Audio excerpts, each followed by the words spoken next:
Alright, I should warn you guys right off the bat, things might get a little bit political in this video, but it's mostly just going to be talking about political extremes. But either way, this is something that's unavoidable when talking about a topic such as this, so fair warning. Also, I wanted to preemptively say that this video is not about Yasuke. So if you came here thinking that this video is about that controversy, then, well, sorry to disappoint.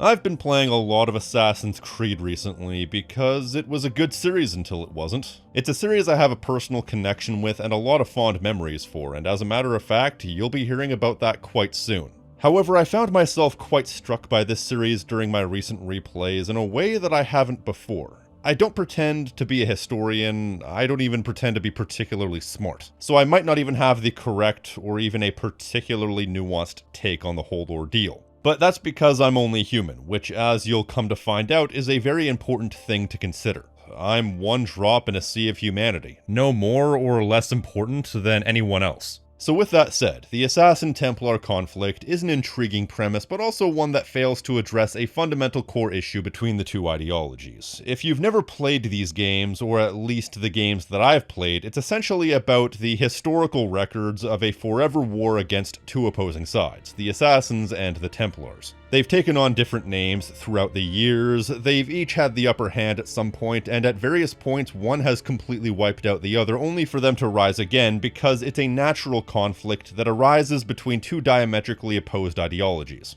Regardless of what they've specifically been called over the years, the Assassin Order basically believes in total peace through total personal freedom. The creed that the Assassin's Creed believes in is as follows: nothing is true, everything is permitted, the meaning of which Ezio explains at the end of Revelations. To say that nothing is true is to realize that the foundations of society are fragile, and that we must be the shepherds of our own civilization. To say that everything is permitted is to understand that we are the architects of our actions, and that we must live with their consequences, whether glorious or tragic.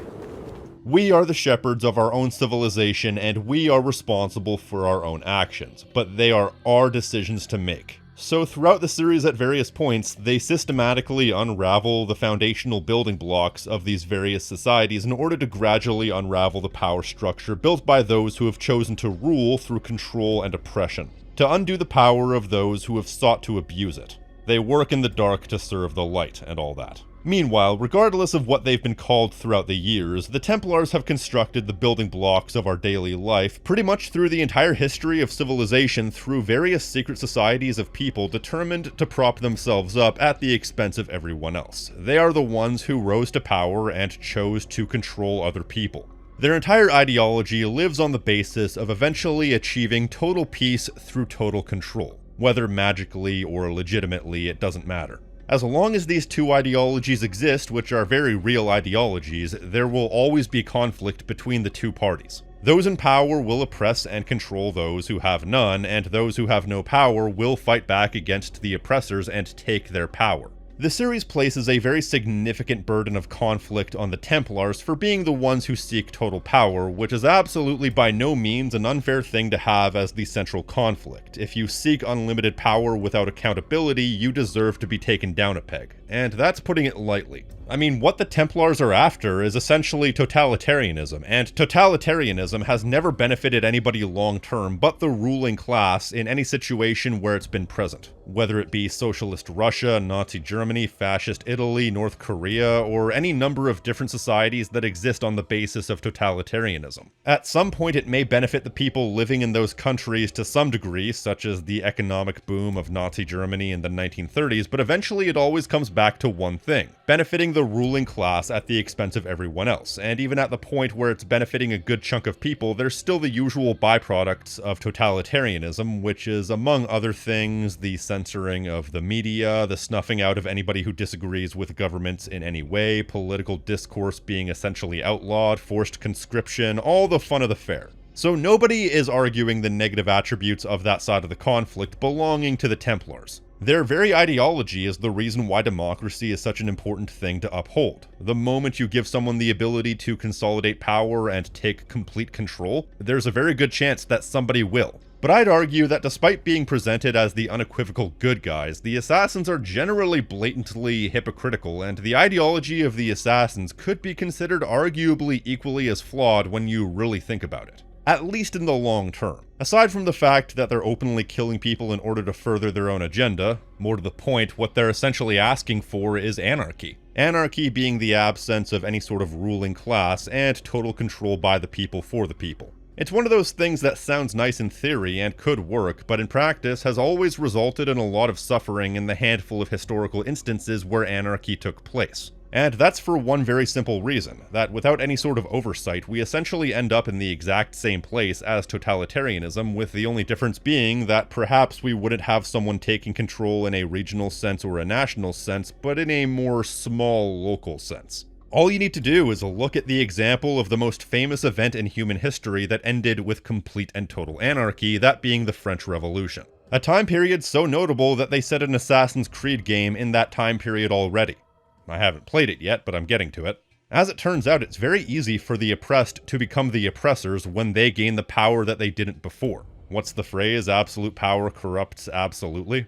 During the 10-month reign of terror from 1793 to 1794, upwards of 50,000 people who were suspected of being against the revolution were executed. I mean, the reason the guillotine exists in the first place is because they needed a more efficient way to kill people, so they had to contract a doctor to design a new method. In theory, anarchy is supposed to mean power to the people, but in practice it means that the people get to abuse the power now. I mean, just look at this one moment from AC3. Haytham Kenway is supposed to be presented as obviously evil and obviously wrong, and yet I'm listening to him speak and all I can think is, this guy's making nothing but sense. It's your lot that means to confound with this nonsense talk of freedom.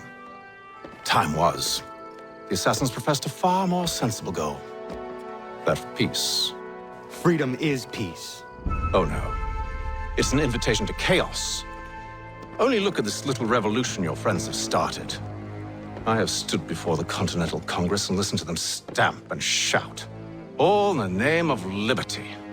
But it is just noise. If you take this moment in isolation, without all the atrocities and the hypocrisy that Haytham shows himself to be capable of later in the game, you can't help but think he has a point. It's worth mentioning that maybe the Assassins aren't looking for control or lack thereof to that extent. Maybe they're looking to have a world where rules are still in place and criminals are still punished, but otherwise people are still given as much personal freedom as possible. What does a world run by the Assassin's Creed look like? I don't know, because I don't think we've ever seen that. I haven't played the entire series, but in every instance that I've played, the Assassins have always been the scrappy underdogs looking to uphold their beliefs against a corrupt ruling class. We don't really know what the ideal Assassin world looks like, and until we see it, we can't necessarily judge to what degree their ideology extends to. But either way, they've shown time and again that they have a very black and white outlook on the world as far as how it extends to freedom versus control, hence why they end up killing so many people. If you're against their ideology, you're too corrupted and you must be snuffed out. But if you give people the freedom to do whatever they want, 90 to 95% of people will continue on as normal, but it's the other 5 to 10% who are the ones who will ruin it for everyone else, as has been the case throughout all of history. The reason why we need rules in the first place is because of the people who live to break them. How many more road casualties would there be per year if there was nobody to enforce drunk driving laws? How many more innocent people would die? Sure, laws may not necessarily be fair, and they may not necessarily stop those who are determined to break the rules from doing so, but at least having a rule set in place can discourage dangerous and deadly acts, and if not, at least punish those who commit these acts. Not always fairly, we definitely have a two-tier justice system, but in an ideal world that wouldn't be the case. All it takes is one person for a theoretically utopian idea to be completely and utterly ruined, and without a system of accountability, bad people will do bad things the moment they're given the freedom to do so. I hate to say it, but in this kind of situation, the first thing that would probably happen would be a lot of marginalized groups being purged, and it would only lead to a new isolationist era worse than anything we've ever seen before. Nobody would be able to trust anybody. Besides, even if 100% of people are completely on the level, people are not beyond being corrupted by power, and as a matter of fact, this even happened within this very series. In the very first game, Al-Mualim was corrupted by a piece of Eden and essentially corrupted the entire Assassin Order as a result. He was the leader, the person trusted to enforce all of these values that the assassins believed in, even punishing Altair for disrespecting the creed that they live by. If a person like that is corruptible, who isn't? Even later in Altair's life, the Assassin Order continued to be corrupted by people who may have been part of the Order but didn't fully internalize the beliefs of the Order. And in fact, if I may editorialize for a moment, one of the reasons why I find the Assassins to be such hypocrites is that, well, isn't it kind of ironic that this is an order built upon personal freedom and open-mindedness, and yet they have a power structure within it? Or am I just a complete moron? One could probably hazard to guess that this was a power structure that emerged organically when the people most fit to uphold the virtues of the order were selected to do so. Which is something that will organically happen when you have a power vacuum with a class of people, hence why anarchistic movements have never really lasted long, because a power vacuum will essentially result in people taking charge. Going back to the French Revolution, the power vacuum that emerged as a result of the revolution and the dissolution of the monarchy directly led to Napoleon Bonaparte taking power. And while that may have led to a short period of prosperity for the French people before a massive downfall, it's more proof that too much unchecked freedom will eventually lead to no freedom at all, because there will always be people out there to ruin it. Totalitarianist governments have one specific definitive ruling party that oppresses everyone else. Meanwhile, anarchy doesn't necessarily have any one specifically designated group of people to oppress everyone else. However, if there is a power vacuum that exists, you can be damn sure that somebody or a group of people will come along to fill that vacuum. Besides, even once you take into account the possibility of the strong oppressing the weak, you also have to take into consideration that especially these days, a system of total freedom is much harder to maintain, because there was once a time a couple hundred years ago when you had people living off the land and living in small self-governed communities that lived for themselves and maintained their own existence. But these days, you have so many aspects of your daily life that go so far beyond that scope. The electrical grid, garbage pickup, infrastructure. How long would it take for these things to go to hell without systems in place to maintain all that? Who keeps things running?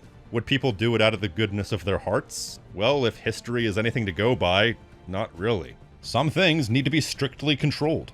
What it all comes down to is humans. We suck at governing ourselves, because you can have the absolute perfect structures in place to benefit the largest amount of people possible, but inevitably someone's going to come along and corrupt it for their own personal gain, or somebody will ruin it through sheer incompetence. If we could theoretically make a completely unbiased AI that's solely programmed to benefit the largest amount of people possible without encouraging rampant human suffering to everyone else, we might be able to have a permanent system of government to keep us in check. Otherwise, no setup of control or lack thereof will ever succeed long term. As has been shown throughout history, every society rises and falls. I'm sure that will eventually account for our society as well.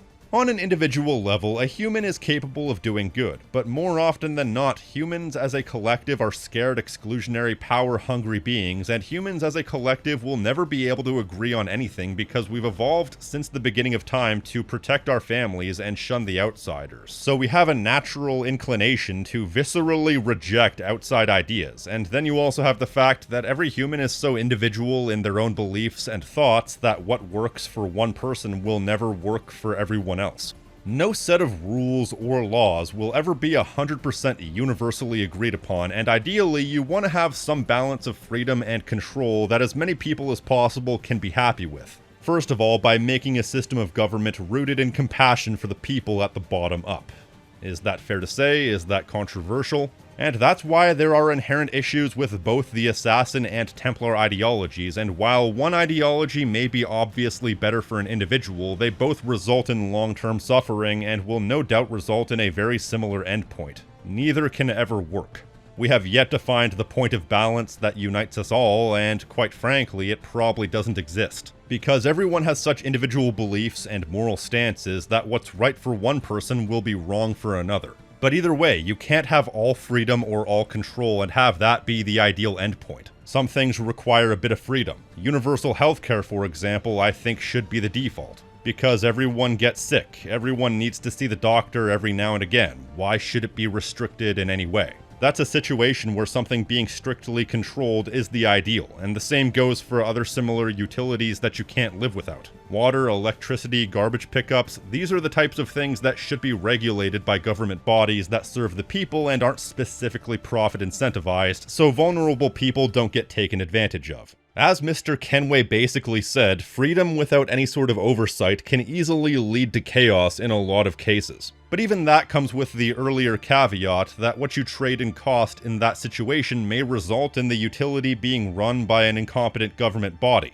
And let's be honest, most government bodies are either incompetent or corrupt. If you have good leaders, then you have potential to have a period of prosperity. But the good times only last as long as the good leader, and even good leaders aren't infallible. So even the ideal isn't necessarily the ideal. But whatever the true ideal is, like most things, it lies somewhere in the middle. The world is more nuanced than some sort of black and white debate between two ideological extremes, so until humans as a collective sort their shit out, it's a pointless debate to be had. That's the point, and that's as hot of a take as I'm willing to give today. As much as the Assassins and even Ubisoft want to place the Assassins as the altruistic saviors of the unwashed masses, they are just as flawed and just as corruptible as the people they fight against. Arguing against totalitarianism is pretty self-explanatory. Nobody should have unchecked power or control over everyone, but total freedom is something that could theoretically work.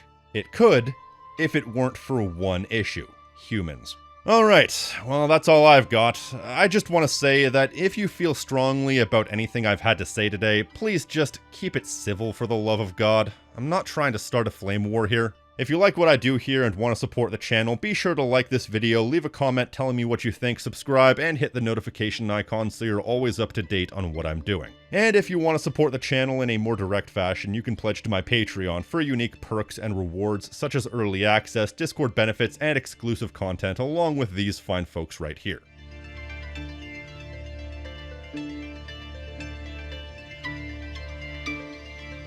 And an extra special thank you to Brooklyn, Dick Kickham, Ga004, FarmCat84, Raph, Ranger X, Ty Trovy, Weird Webster, and Monsieur Thenardier for going above and beyond. Elsewise than that, I've been the Monarch of Snark right here on Tactical Bacon Productions, and I will see you next time. Stay crispy, my friends.